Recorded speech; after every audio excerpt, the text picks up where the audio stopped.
What if, someday, parents like mine could decide a lot of things about me? Whether I'll be born a boy or a girl. Whether I inherit dad's skin or mom's eyes. But how much would these decisions affect who I turn out to be? After all, honesty isn't encoded in our genes. Respect is not written in our DNA.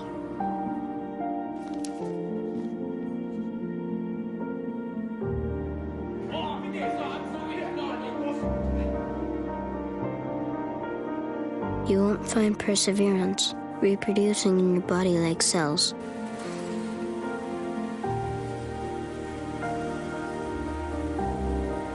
Or loyalty hiding in your bloodstream.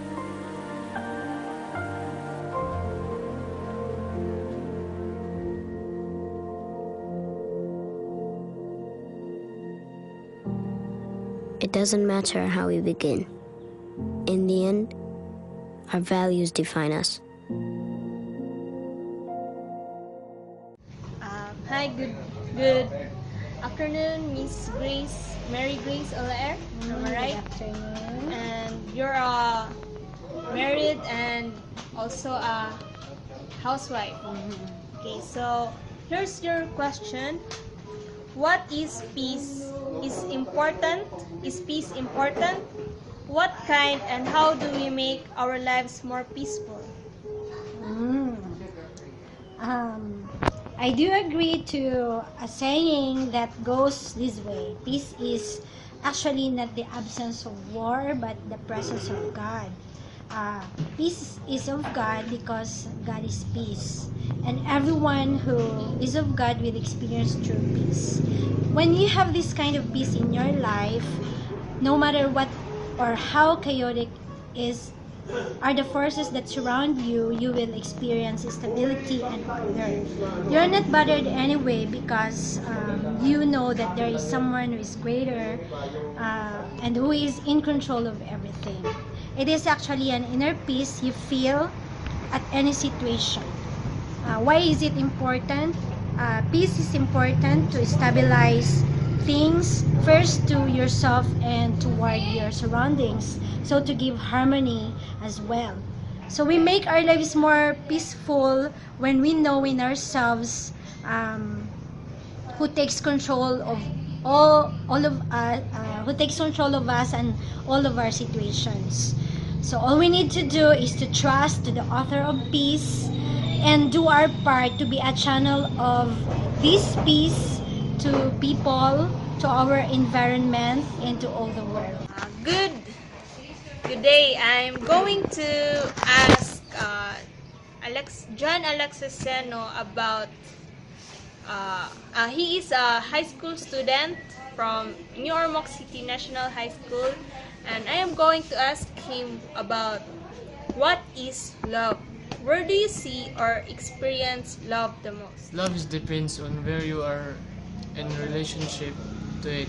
It can feel as full of emotion. People say that more you love, the more you are born to have pain. The greatest love you can find is only the love of Jesus Christ. Because only Christ can feel what is love.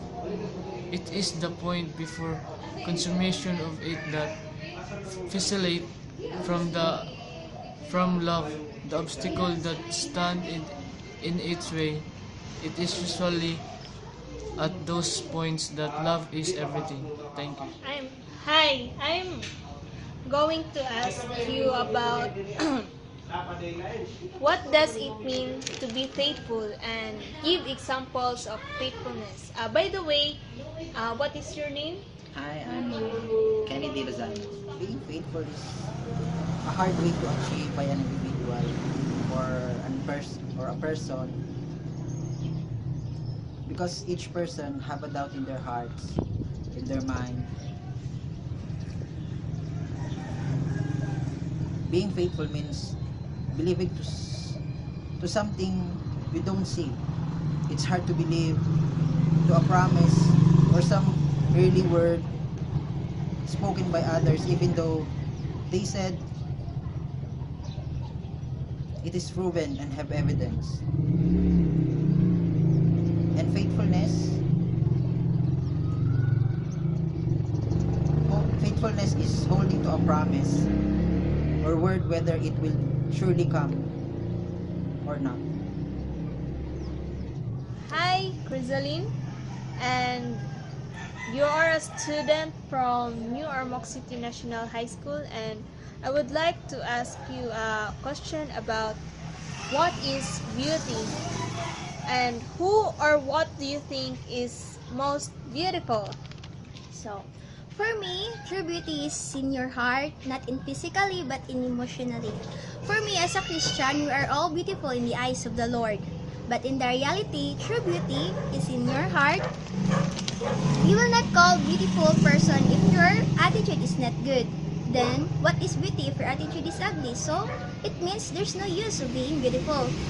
So for me, the most beautiful person is in the Lord, who love God above all and who know what is obedience, because true beauty is not measure of the number of people who like you, but for me, true beauty is in the Lord. That all. Thank you. Student sir, I am Maria Junor Iares, and I am conducting an interview for the values and what is your name, sir? I'm Vincent Olaer. And you are a pastor. Yes, I am. So the question is, what is courage? Okay, for me, courage is the ability of one person to take responsibilities for his actions. So, with that definition, I find people to be courageous if they are responsible enough to take responsibilities with their actions. So, for example, if you are a father, you are courageous if you are responsible enough as a father. If you are a husband, you are responsible enough to be a husband, then I think you are courageous. So, and even in your line of work, if you are doing your work responsibly, you are courageous. If you are uh, taking care, or let's say facing your problems appropriately, you are courageous. Any person who do what is right is courageous. So that's my definition. Who do you know who exhibits real courage? Uh, those kinds of people, those people who literally responsible with their actions. So again, based on my examples, if you are a husband and you take responsibilities to be a husband, you support your wife, you love your wife, and support what she needs, then you are courageous. And if you are, let's say, if you are a child or a daughter and you are responsible enough to be a daughter, respecting your parents, loving your parents, no matter who they are, then I think you are courageous. Okay. Thank you, sir, for that wonderful answer. Thank you for watching our video. Mabuhay!